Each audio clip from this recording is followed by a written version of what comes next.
Hello, good evening. It's Tuesday, February 24, 2026. INEX continuous voters registration is on.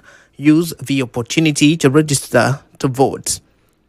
On the news this evening, President Tinubu appoints Disu as IGP following resignation of Kayode Ebetokun.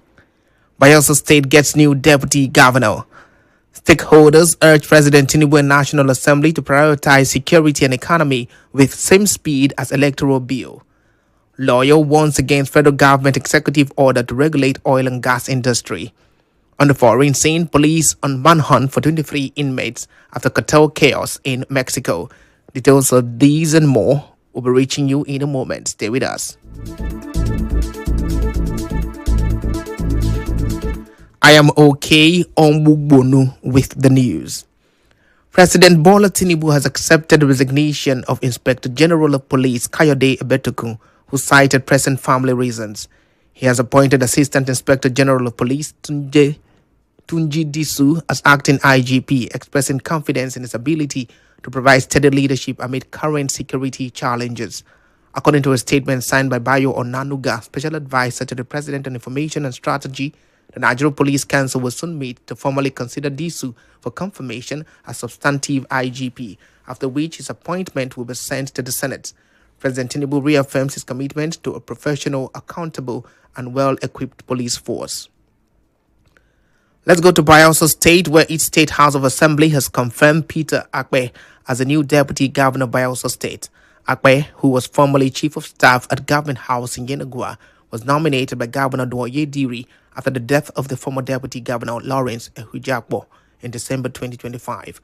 Okey is an experienced public servant and politician. He previously served 2 terms in the State House of Assembly and worked his way up in the civil service to become a director before taking on senior political roles. Moving on, stakeholders are calling on President Bola Tinubu and the National Assembly to apply the same urgency used in passing the 2026 electoral bill to critical national issues such as security and the economy. Eugene Ode, a legal practitioner in Port Harcourt, told correspondent Swebi Oruwari, but the current political class often prioritizes personal interests over those of the nation. He emphasized that Nigeria urgently needs leaders who put the country's welfare above political ambition. This will be an advice to not just the president, but to all our leaders. Let them not become active only when it affects their personal interests, their political interests. Nigeria is bleeding, and Nigeria has now become a center for global interest. The energy and the vibe and the speed with which the 2 arms of government deployed in enacting this new electoral act, if that is the same spirit with which they have been addressing, national issues, I don't think Nigeria would have been viewed the way it is now being viewed globally.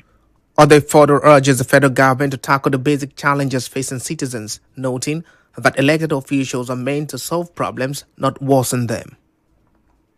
Their primary assignment is for the protection of lives. So no matter what they do, if you want to pass all the laws in this country in one day, we don't have any problems with that. But how does that translate to putting food on the table? How does that translate to securing lives? How does that translate to giving health care, providing education to the people? That is what Nigerians are very easy to govern and to rule. I've never seen a country so easy like Nigeria. Nigerians are very easygoing people. Meanwhile, Onwugbonu, Executive Director of the Pioneering Advocacy and Advancement Center in Africa, is advising citizens to first understand the objectives of the newly amended electoral bill before criticizing the government for the speed with which it was passed into law.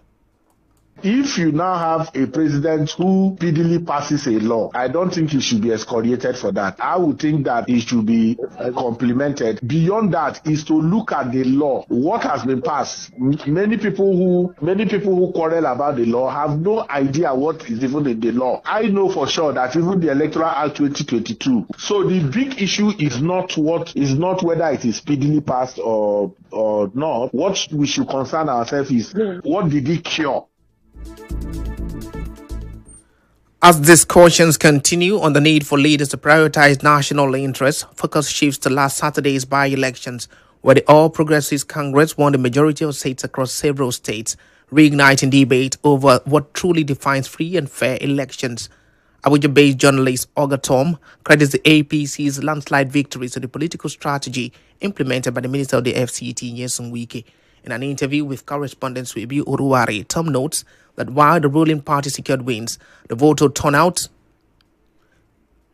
figures announced by the Independent National Electoral Commission appears higher than the actual number of voters observed at the polls in Abuja. Election of last Saturday. The ban on movement or restriction of movement was not announced until a day before the election. So people were taken unawares. The victory of the APC, it was a big one, but a lot of people still don't believe that the election was free and fair. The results outnumbered the presence of people outside. People didn't come out at all because I monitored the election from the central part of Abuja. He also highlights the significant political influence of the FCT minister within President Bola Tinubu's administration, despite Wike not being a member of the ruling party.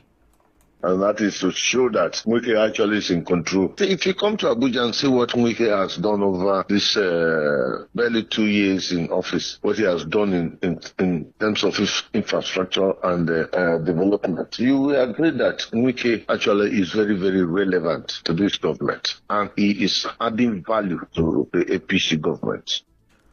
Also weighing in, a political scientist at the University of Port Harcourt, Onwugbonu, says the overwhelming victories of APC candidates signal that opposition parties are still not prepared for serious political contests. Dr. Onwugbonu further explains that this dynamic underscores why the APC-led government under President Bola Tinubu continues to consider influential political figures such as the FCT minister as key players in Nigeria's political landscape.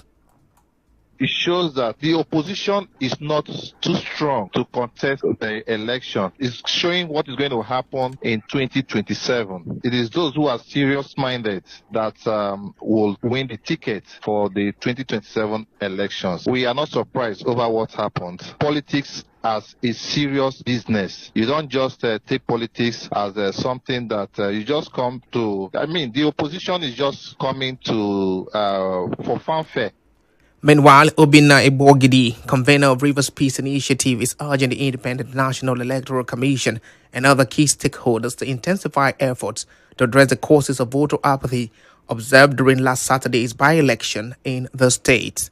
Speaking after reviewing post-election field reports from the two constituencies, Ebogidi stressed the need for INEC to enhance its credibility as preparations get underway for the 2027 general elections. The FCT minister has been a major factor in Tinubu's government. Relevant he is in both the government and the politics of the day.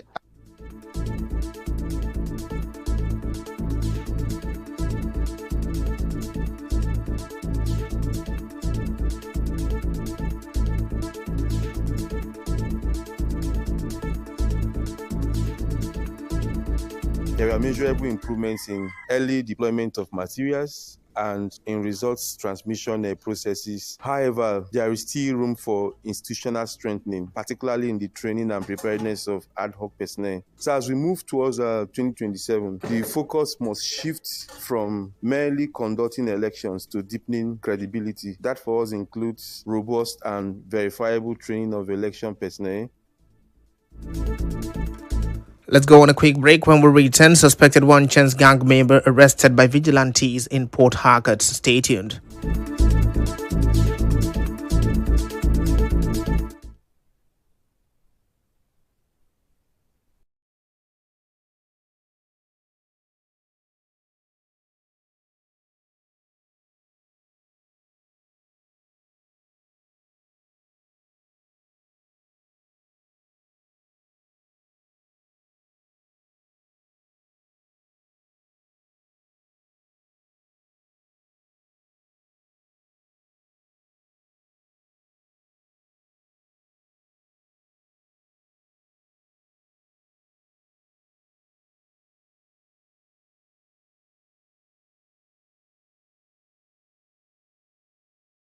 Back now, the rest of the news.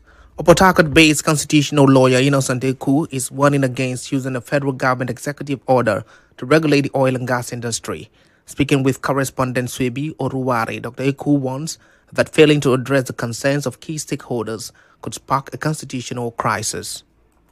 You do not use executive order to regulate petroleum and gas industry. That is a specialized industry. And every rule and regulation that is made must be properly debated and properly negotiated by the party, achieving basic contractual consensus between the party. No party can unilaterally change any of the elements of the contract. This is why executive order, which is a fiat, cannot be used in such an industry. Offering a contrasting perspective, Joseph Obele, an energy expert and national public relations officer of the Petroleum Product Retailers Outlet Owners Association of Nigeria, acknowledges that parts of the recent executive order signed by President Bola Tinubu conflict with the PIA. However, he argues that the order could help make the nation's 4 refineries functional by placing responsibility on the management of the NNPCL to generate funds for operation. Traditional thing in law is that executive order cannot override statutory provisions, which are acts of the National Assembly. Where an executive order overrides statutory provision, to the extent of those contradictions, the executive order will be null and void. That is it. This executive order will see the Nigeria 4 own refineries function because NNPC has been sleeping over the years, paying salary to thousands of dormant workers that are not doing anything in these refineries because they were having surplus of federal government owned money in their account and they will always deduct from it to pay salary to dormant workers. Hence, government said my money is not coming to you anymore. NNPC will have no option than to make all its money-making machines functional. We do apologize for that mix-up. Obele is advising that the federal government and other critical stakeholders urgently convene to review the contentious sections of the executive order to prevent potential disruption in the oil and gas sector. Guard national revenue and sustainable reform of the oil and gas sector, although it contradicts with some sections of the PIA, and this requires statutory interventions. We hereby advise that the Executive National Assembly and industry stakeholders and labor unions should have a meeting to reconcile areas of controversy and in view of strengthening Nigeria economy, lest the executive order might collapse some aspect in the oil and gas sector. Let's talk about security in Port Harcourt. Another man suspected to be a member of the One Chance criminal gang, Christian Godwin, has been arrested by a local vigilante group along Equator Road near Ada George by 3DO Port Harcourt. Richman Jog, the vigilante unit leader, revealed in a viral video that Godwin was caught after one of his gang members allegedly pushed a female victim out of a speedy vehicle.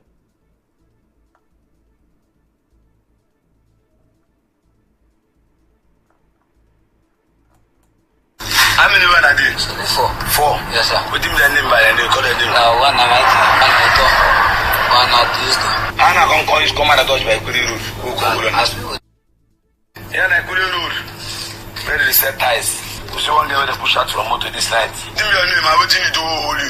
My name is Christian Godwin. I follow good One Chance. From which state? Abia State. From Abia State. Yeah. And I do One Chance for Port Harcourt, Abi? Yes, sir.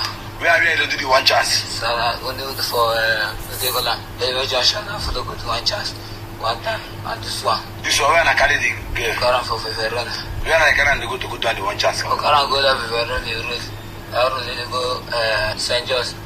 During interrogation, the suspect reportedly confessed to the crime and named 3 other gang members. Godwin explains that the victim had boarded their vehicle at Pepperoni Junction in Ada George and that they intended to steal her belongings. However, when she raised an alarm, passerby intervened, leading to the gang's arrests. How many were there? 4. Yes, sir. What do you mean name by the name? Call the name. One at Tuesday. Anna come and touch by Kuri Road. Who come on? I speak with the Boschlers. I speak with the motor the Boschlers. And I saw gone this side. Correspondent Emeka Otuka reports that the Rivers State Police Command spokesperson CSP Grace Iringi Koko has yet to release an official statement on the incident. Now to spiritual matters, the General Superintendent of the Deeper Life Bible Church, Pastor William Kumuyi, is urging Nigerian leaders to experience